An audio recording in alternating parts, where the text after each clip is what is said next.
को हम लोग समझते हैं। देखिए इस बार जो 2021 में G7 की जो मीटिंग हुई है वो ब्रिटेन में हुई है, यूके यूनाइटेड किंगडम में हुआ है। G7 की बैठक हुई है। G7 की अगर हिस्ट्री को देखते हैं तो इसको 1973 में बनाया गया, उसके बाद फिर 75 में चेंजिंग किया गया, फिर ऐसे ऐसे करके इसमें बहुत बार चेंजिंग किया गया।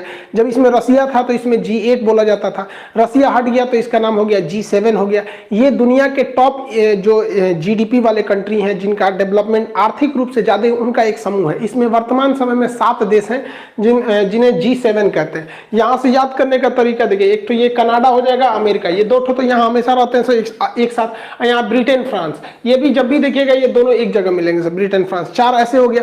अब हिटलर द्वितीय विश्व युद्ध में एक था युद्ध में, और दूसरा इटली का डोमिटो मुसोलिनी, दुनिया दोनों एक दूसरे को जय और वीरू समझता था। तो जर्मनी हो गया इधर 5वां और इटली हो गया 6वां। जर्मनी का हिटलर, इटली का होगा डोमिटो मुसोलिनी यहाँ पर। तो टोटल 6 हो गए, यहाँ पर एक जापान हो गया, 7 देश, टोटल 7 देश आते हैं। कनाडा, अमेरिका, ब्रिटेन, फ्रांस और जर्मनी, इटली, इधर आपका जापान। रसिया जब था तब इसे G8 बोला जाता था। भारत इसका सदस्य नहीं है G7 में, लेकिन 4 ऑब्जर्वर कंट्री है, मतलब जिन्हें बुलाया जाता है, और ये बहुत पहले से बुलाया जाता है। मनमोहन के समय से ही इन्हें बुलाया जाता है मीटिंग में भाग लेने के लिए, कि आप भी इसको समझिए, आपकी भी बातों को ध्यान से समझा जाएगा और रखा जाएगा। इसमें आता है आपका ऑस्ट्रेलिया आता है, इंडिया आता है, साउथ कोरिया, शी जिनपिंग वाला, वो वाला नहीं, किम जोंग वाला पगला, वो तो नॉर्थ कोरिया का है। तो एक तो साउथ कोरिया, इंडिया, ऑस्ट्रेलिया, और या इधर से आ जाता है साउथ अफ्रीका। तो ये टोटल मिलके ये 4 ऑब्जर्वर भी हो जाते हैं। तो इस बार इन्हीं लोग की बैठक थी ब्रिटेन में। इसमें मोदी जी जो थे वर्चुअल मीटिंग में गए हुए थे यहाँ पर, क्योंकि कोरोना वगैरह चल रहा है यहाँ पे। इस मीटिंग में कई सारी बातें कही गई, जिसमें 2-3 चीजें हैं जो बहुत ज्यादा ध्यान देने लायक है। एक तो था मोदी जी का था जो पर्यावरण को लेके, क्योंकि इससे पहले जो बाइडेन से पहले ट्रंप थे, वो पेरिस क्लाइमेट चेंज से हट गए थे और कहते कि भैया हमको डेवलपमेंट है, हमको कार्बन एमिशन से कोई रोक नहीं सकता, ये वगैरह वगैरह। तो कार्बन एमिशन, प्रदूषण इत्यादि को कम करने के लिए, ग्लोबल वार्मिंग को कम करने के लिए जो बाइडेन अभी सहमत हो गए हैं, वो अमेरिका को वापस पेरिस क्लाइमेट चेंज जो था उसमें वो ले आएंगे। मोदी जी का विशेष जोर था कि 1 वर्ल्ड 1 हेल्थ, मतलब वैक्सीन को के पे जितने भी प्रतिबंध है उसे हटाया जाए। हाल ही में अमेरिका ने कई सारे प्रतिबंध लगा दिए थे, जिससे कि वैक्सीनेशन हम लोग का प्रभावित हो गया था।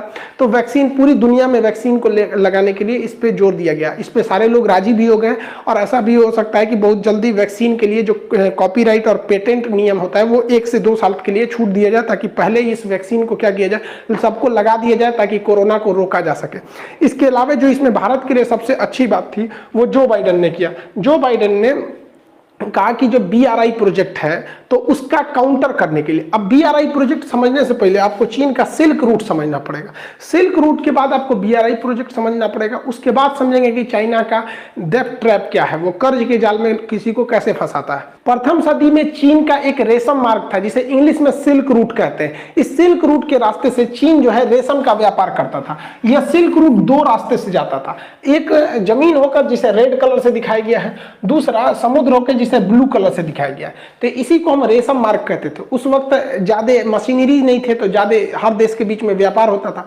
तो चाइना क्या करता था, इतना होशियार था, हर देश से अलग अलग चीजें खरीदता था। भारत में यहाँ से साउथ से मसाले लेता था, यहाँ से सोने चांदी लेता था, हर जगह से कुछ ना कुछ खरीद के ले जाता था। और बदले में वो पैसे के बदले में सिल्क यानी रेशम देता था, और रेशम की कीट और वगैरह रेशम की टेक्नोलॉजी चीन के पास ही था। हालांकि क्वेश्चन भी पूछता है एग्जाम में कि भारत का कौन सा शासक था जो रेशम मार्ग पर अपना अधिकार कर लिया था। तो कुषाण शासक जो था कनिष्क ने रेशम मार्ग पर अधिकार कर लिया था। इतना ना मार मारा चीन वालों को, रेशम मार्ग पर अधिकार कर लिया, कहा कि इधर से व्यापार करोगे लोग ना तो हमको तुमको टैक्स देना पड़ेगा। तो ये चीन का रेशम मार्ग था। ये आज से 2000 साल